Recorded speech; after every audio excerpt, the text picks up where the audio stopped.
UP में सत्ता की जंग, क्या जीत पाएंगे केशव प्रसाद मौर्य? क्या योगी से भिड़ना केशव प्रसाद मौर्य को पड़ने वाला है भारी? क्या मोदी शाह को भी ले डूबेंगे डिप्टी सीएम? क्या कहते हैं केशव प्रसाद मौर्य के सितारे? जानिए ज्योतिषाचार्य राकेश चतुर्वेदी के साथ, सिर्फ एनएमएफ न्यूज पर।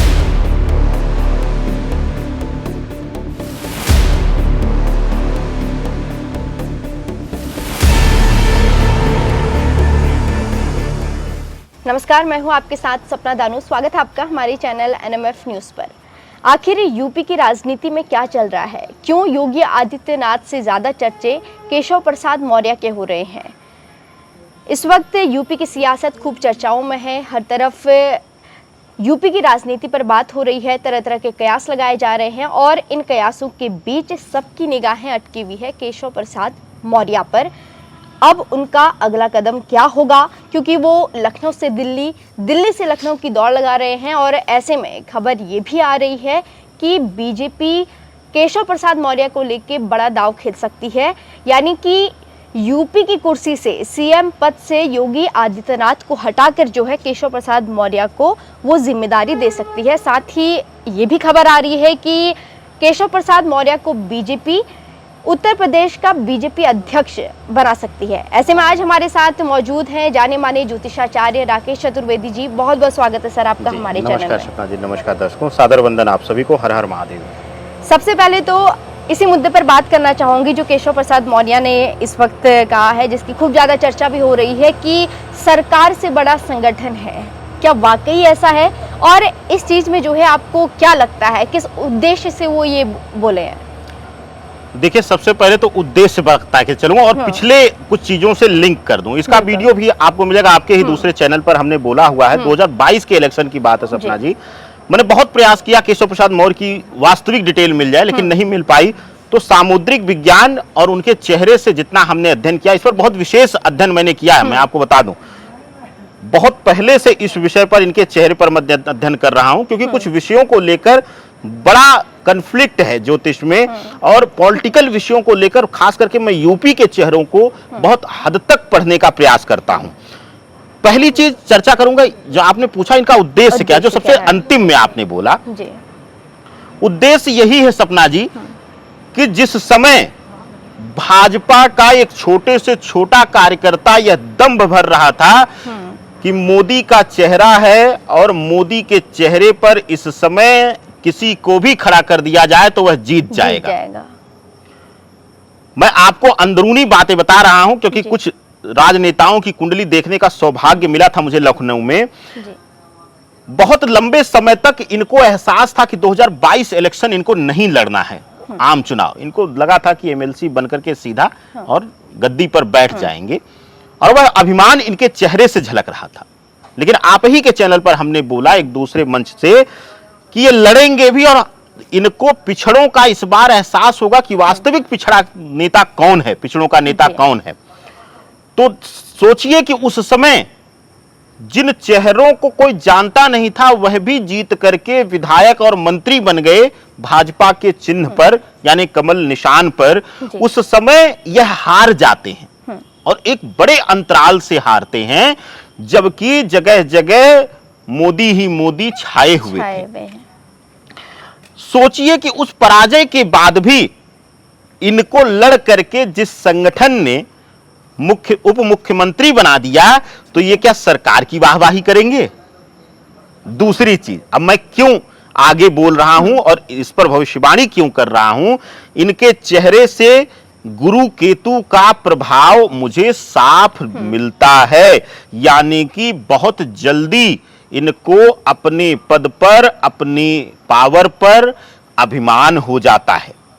यह लोगों को, अपने वरिष्ठों को, अपने गुरुजनों को भी अपमानित करने में समय नहीं लेते होंगे। दूसरी चीज, सूर्य शनि दोनों का प्रभाव कुछ हद तक पीड़ित इनकी चेहरे से हमें मिलता है। उसका कारण यह है कि यह कभी किसी के भी भरोसेमंद जीवन भर नहीं हो सकते हैं। और मैं ये व्यक्तिगत कटाक्ष नहीं कर रहा हूं दर्शकों, जिसकी भी कुंडली में गुरु केतु युति हो जाएगी, गुरु राहु युति हो जाएगी, वह अति का कह लीजिए कि स्वार्थी हो जाएगा। मौका परस्त शब्द भी राजनीतिक चेहरों के लिए बहुत सटीक बैठता है। तो यह जो व्यक्तित्व है, जितना मैंने चेहरे से ज्योतिष का अध्ययन किया है, यह मौका परस्त राजनेता हैं। अगर इनको वरिष्ठ संगठन के लोग, वरिष्ठ लोग संगठन के अगर बीजेपी का हितैषी चेहरा समझते हैं तो उनकी सबसे बड़ी भूल है। अगर कोई पार्टी कहे या कल योगी आदित्यनाथ जी ही कहें कि जाओ केशव प्रसाद मौर्य, तुम्हें मैं पीएम या डिप्टी पीएम के लिए केंद्र में चाहता हूं, तो हो सकता है कि ये योगी आदित्यनाथ की भी वाहवाही करना शुरू कर दें जी। दूसरी चीज, गुरु केतु के प्रभाव में जो इनका मस्तक रेखा दिखता है और शनि का थोड़ा सा नकारात्मक प्रभाव जो फोरहेड पर, जो शनि पर्वत पर दिखता है, उसके अनुसार यह वाणी भाव से भी बहुत जल्दी आक्रोशित होकर अपनी भावनाएं जाहिर कर देते हैं। दूसरा जो एक पक्ष और इनका बनता है पीड़ित, कि क्योंकि स्वार्थी हैं और बहुत जल्दी हासिल करने की चीजें, पद प्रतिष्ठा या कह लीजिए कि ताकत, पावर हासिल करने की इनको बड़ी जल्दबाजी है, तो ऐसी अवस्था में ऐसा व्यक्ति मौके की तलाश करता है और वही तलाश ये 2022 हारने के बाद किए। तो जो भी माई बाप बने हों, जिन्होंने भी एक हारे हुए प्रत्याशी को, वो भी एक ऐसा प्रत्याशी जो दंभ भरता था कि मैं पिछड़ों का नेता हूं उत्तर प्रदेश में, और एक पिछड़ा बाहुल्य क्षेत्र में इलाहाबाद के फूलपुर क्षेत्र से हार जाते हैं। वह एरिया, उस विधानसभा का नाम हमें नहीं याद आ रहा है, लेकिन फूलपुर से निकट का क्षेत्र है विधानसभा क्षेत्र, और वहां से हारने के बाद भी इनको उस योगी आदित्यनाथ के बगल में बिठा दिया गया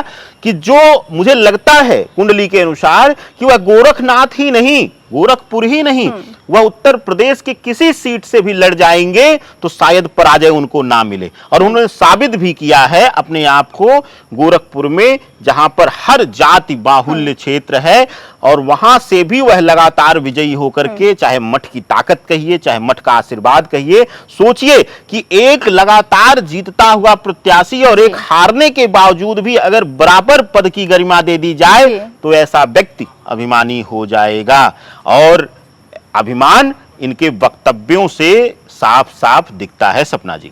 जी, केशव प्रसाद मौर्य को लेकर जो है तमाम मुद्दे हैं, लेकिन इस वक्त मैं ये आपसे जानना चाहूंगी कि जिस तरीके से कहा जाता है कि केशव प्रसाद मौर्य को जो है सत्ता की भूख, जो है कुर्सी की भूख हमेशा से रही है। वो तब भी थी जब योगी आदित्यनाथ जो है सीएम बने, तब उन्हें ये लगा था कि कुर्सी उन्हें मिलेगी सीएम पद की, लेकिन तब भी नहीं मिली।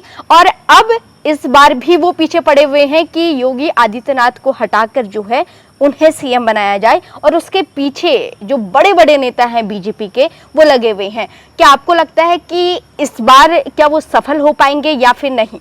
100% मैं खारिज करता हूं इस कुंडली को, और मुझे लगता है मैं दर्शकों से निवेदन भी करूंगा सपना जी, क्योंकि हमारा जो एनएमएफ का मंच है वह राष्ट्र निर्माण को लेकर हम लोग खबरें चलाते हैं और एक जागरूकता फैलाते हैं।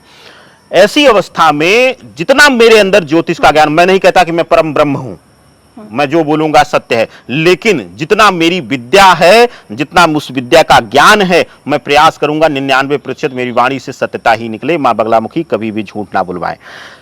उसका कारण है मेरे ना बोलने का कि पहली चीज सपना जी, इन्होंने जो वक्तव्य बोला वह पिछले प्रश्न में जल्दबाजी में छूट भी गया।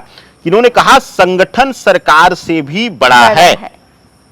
मैं आदरणीय मोदी जी से पूछना चाहता हूं कि जब आप सांसद या विधायक बनते हैं और जब आप संविधान की कसम खाकर राष्ट्र निर्माण में गोपनीयता की कसम खाते हैं कि मैं अपने पद की, अपने उस विधायक की या सांसद की या मंत्री पद पर रहते हुए अपने परिवार के साथ भी उसकी गोपनीयता बना के रखूंगा, तो जो कहता है कि संगठन सरकार से बड़ा है, तो क्या समय आने पर वह संगठन के लिए राष्ट्र को बेचने का काम नहीं कर सकता है?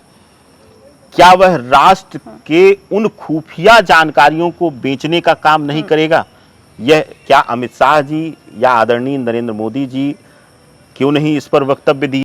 और वरिष्ठ लोग भी जो संगठन के हैं, चाहे वह आरएसएस हो, हमें लगता है आरएसएस को भी इस पर बहुत हद तक आगे आकर के अब साथ देना चाहिए और विरोध भी करना चाहिए। ऐसा नहीं होना चाहिए कि इलेक्शन बीत जाए, हार जाए बीजेपी, उसके बाद आकर बोल दें कि घमंड अभिमान इसका त्याग करें। सांकेतिक भाषा में ना बात किया जाए। अब खुलकर मुझे लगता है कि गलत का विरोध करना चाहिए और मुझे लगता है इस पे सबसे पहली पहल आदरणीय नरेंद्र मोदी जी को करनी चाहिए, क्योंकि उनकी छवि एक साफ सुथरे एक राष्ट्र निर्माण की नेता की रही है।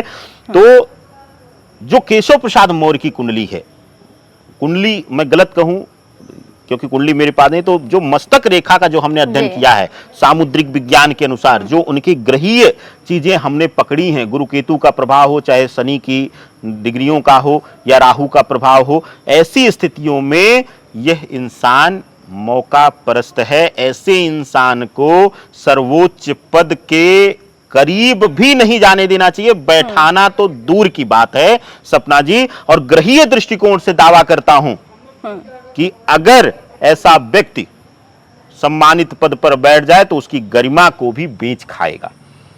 और मैं बोलना चाहूंगा और मैं निवेदन भी करूंगा, एक ब्राह्मण होने के नाते, एक ज्योतिषाचार्य होने के नाते, एक ज्योतिषाचार्य का कर्तव्य है कि समय समय पर वह सही मार्गदर्शन करे। तो ऐसी स्थितियों में मैं चाहूंगा संगठन को भी आगे आना चाहिए। संगठन का अपना अस्तित्व है, लेकिन जब सरकार गठित हो जाती तो उसकी गोपनीयता, उसकी श्रेष्ठता सर्वोपरि है।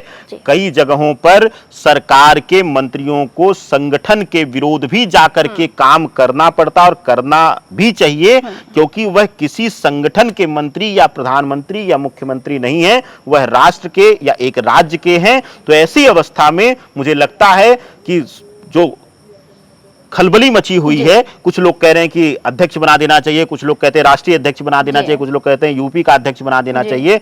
भूल जाइए साहब, 2015 से लेकर 2022 तक का इनका बहुत अच्छा समय था और भोग चुके हैं। अब शनि की पीड़ा का समय है। मत आइए, अगर कोई सरकार आ जाए तो हो सकता है किसी न किसी विषय में फंस ना जाएं, ये भी आप लोग देख लीजिए अगर इंक्वायरी हो जाएगी तो ऐसी ये कुंडली है। तो सच का साथ दीजिए, एक सनातनी का साथ दीजिए और वह जो पद की गरिमा बनाकर रख सके उसका साथ दीजिए, और इस पर संगठन को भी खुलकर के सामने आना चाहिए। बिल्कुल, जिस तरीके से आपने कहा कि केशव प्रसाद मौर्य को जो है आपने कहा कि मौका परस्त नेता हैं, मौका तो अखिलेश यादव भी दे रहे हैं। जिस तरीके से उनका बयान, अखिलेश यादव का बयान जो है इस वक्त खूब ज़्यादा वायरल हो रहा है, वो ये कि 100 विधायक लाओ और सीएम बन जाओ। क्या आपको लगता है कि केशव प्रसाद मौर्य ऐसा करेंगे, 100 विधायक लेकर जाएंगे और सीएम बन जाएंगे, या फिर अखिलेश बस उन्हें एक लालच दे रहे हैं? अखिलेश को ये चीज पता है। सपना जी, वर्तमान समय में जिस संगठन की बात केशव प्रसाद मौर्य ने किया, वह ईश्वरीय कृपा और सनातन के नाम पर वह संगठन इस समय इतना मजबूत है कि केशव प्रसाद मौर्य में ताकत नहीं कि 100 विधायकों को ले जाकर के सपा में सरकार बना सके। हाँ, क्योंकि उसी परिवार से आए हैं, वही दांवपेच केशव प्रसाद मौर्य जानते हैं। क्योंकि मैं बार बार कहता हूं, मैं आपको एक वाकया भी याद दिलाऊं। अभी जल्द ही किसी वरिष्ठ पत्रकार का इस पर बयान था और मैं बहुत उनको नमन करता हूं कि मोदी जी को एक नया नारा देना चाहिए कि कांग्रेस या अन्य पार्टी से नेताओं से मुक्त बीजेपी का, जैसे उन्होंने कांग्रेस मुक्त भारत का दिया था, वैसे ही दल बदलू मुक्त नेताओं का जिस दिन नारा दे देंगे, जिस दिन वह आरएसएस से लड़ करके, आरएसएस में सेवा करके, सेवा भाव से राष्ट्र मां भगवती को समर्पित होकर जो लोग अभी भी सम्मान के भूखे हैं, उनको पद नहीं मिल पा रहा है और दल बदलू नेता आकर के मंत्री पद ले रहे हैं, ऐसे लोगों को जब दरकिनार किया जाएगा और राष्ट्र निर्माण को लेकर के, जो चाहे बीजेपी 0 सीट पर थी या 100 सीट पर थी, उन नेताओं को जो 0 पर रह करके फाइट करके 100 पर पहुंचाएं, जिस दिन उनको सम्मान मिलना शुरू हो जाएगा, मुझे लगता है इस संगठन की वास्तविक ताकत सामने आ जाएगी खुल करके और संगठन में विरोध भी नहीं होगा। जी, बहुत बहुत धन्यवाद आचार्य जी आपका। आपने बहुत डिटेल में एक तरीके से बताया कि क्या केशव प्रसाद मौर्य सीएम पद के उम्मीदवार हैं या फिर नहीं है, क्या वो उनके अंदर आज भी सत्ता की भूख है या फिर नहीं है, आगे उनका क्या भविष्य है ये भी आपने बताया। अभी के लिए दीजिए इजाजत, दर्शकों से आदेश लेती हूँ। नमस्कार। नमस्कार।